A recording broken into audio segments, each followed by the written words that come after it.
Hello everyone, welcome to our channel Success Edutech. I am Prashant Jadhav. Today we are watching the first chapter of 9th Standard History, the French Revolution. And now I am starting my session. On the morning of 14 July 1789, the city of Paris was in a state of alarm.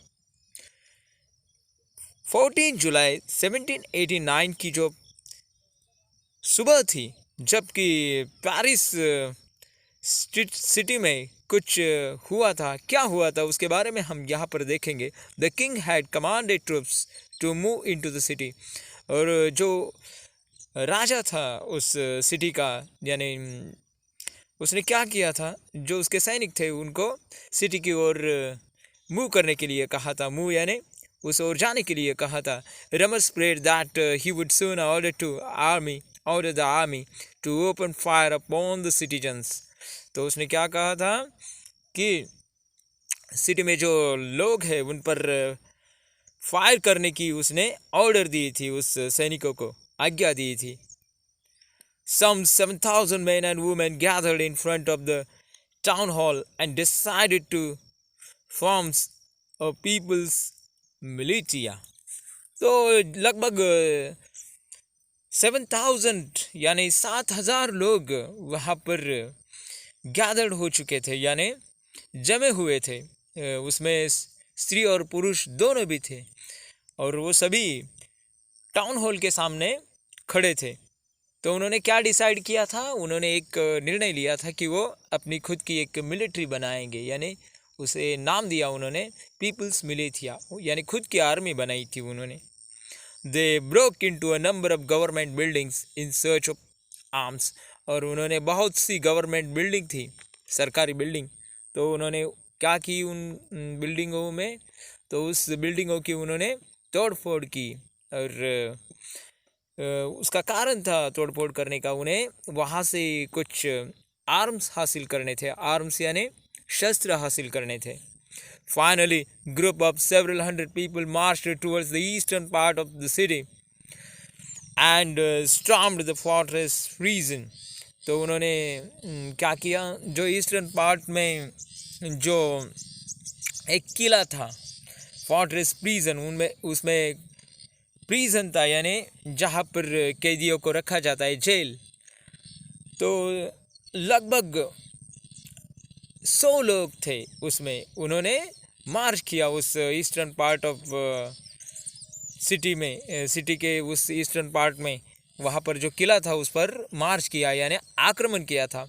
और the Bastille where they hoped to find hoarded ammunition in the armed light that is followed, the commander of Bastille was killed and prisoners released। True, there were only 7 of them। तो उसके बाद उन्होंने उस Bastille नामक जो jail थी उस पर आक्रमण किया और उससे लगभग जो उनके 7 साथी थे उनको छुड़ा दिया। और वहाँ पर एक कमांडर था वो प्रिजन का, उसको उन्होंने क्या किया, मार दिया, बेचारा मर गया उसमें। और क्या हुआ उसके बाद, at the Bastille was hated by all because it stood for the despotic power of the king. और वो सभी लोग उस बास्टिल नामक जो जेल थी उसका हेट करते थे। हेट यानी तिरस्कार करते थे, क्योंकि वो एक डिस्पॉटिक पावर ऑफ द किंग, क्योंकि वो सूचित करता था, वो बास्टिल नामक तुरंग यानी जो जेल थी वो सूचित करती थी कि ये क्या डिस्पॉटिक यानी जो अन्यायी सत्ता थी किसकी, उस राजा की, उसको सूचित करता था। The fortress was demolished and its stone fragment were sold in the market to all those who wished to keep a souvenir of its destruction। और वो जो उसके पार्ट थे उस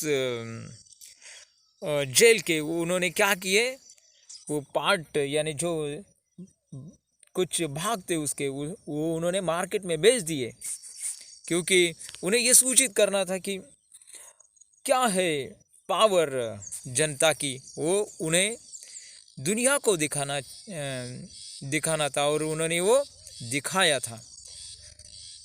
The days that followed saw more rioting both in Paris and the countryside. और उस वक्त बहुत ही रियॉट्स यानी दंगल हो रही थी पेरिस और वहाँ के पेरिस में जो छोटे छोटे गांव थे वहाँ पर ये दंगल बढ़ने लगी थी। लोग बहुत ही क्रियाशील हो रहे थे इस राजा के विरुद्ध। और क्या हुआ उसके बाद हम देखेंगे। Most people we are protesting against the high price of bread. और लोग बहुत ही तकलीफ में आ चुके थे क्योंकि जो उनकी जो उपजीविका थी यानी पेट भरने का साधन जिसे ब्रेड कहा गया है वो भी वो पूरी नहीं कर सकते थे क्योंकि वहाँ का शासन बहुत ही निर्दयी था। मच लेटर यानी बहुत गरीबी थी वहाँ पर। When historians looked back upon this time, जब हिस्टोरियंस ने ये सब इतिहासकार कहते हैं उसको ये देखा उस वक्त, they saw it's the beginning of chain, the events that ultimately led to the execution of the king in France। तो एक चैन सी तैयार हो चुकी थी बिगिनिंग में यानी शुरुआत में, ultimately led to the execution of the king of in France.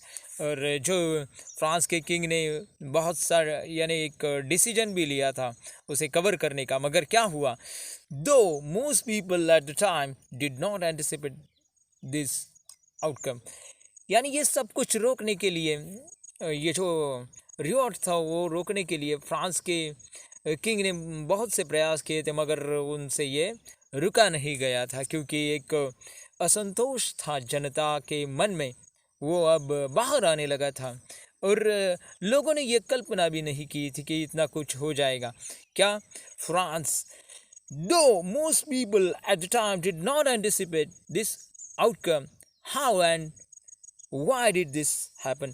तो ये कैसा घटित हुआ, ये किसी ने कल्पना भी नहीं की थी। यानी कल्पना से भी बहुत कुछ यहाँ पर घटित हो चुका था। तो हमने क्या देखा कि फ्रांस की जो राजक्रांति है वो कैसे शुरुआत में कैसे हुई और उसका आगे जाकर क्या हुआ। तो इस बारे में हमने कुछ थोड़ी सी इन्फॉर्मेशन यहाँ पर ली है। तो मैं प्रशांत जाधव अपना ये पहला लेक्चर यहाँ पर ख़त्म करता हूँ। नमस्कार।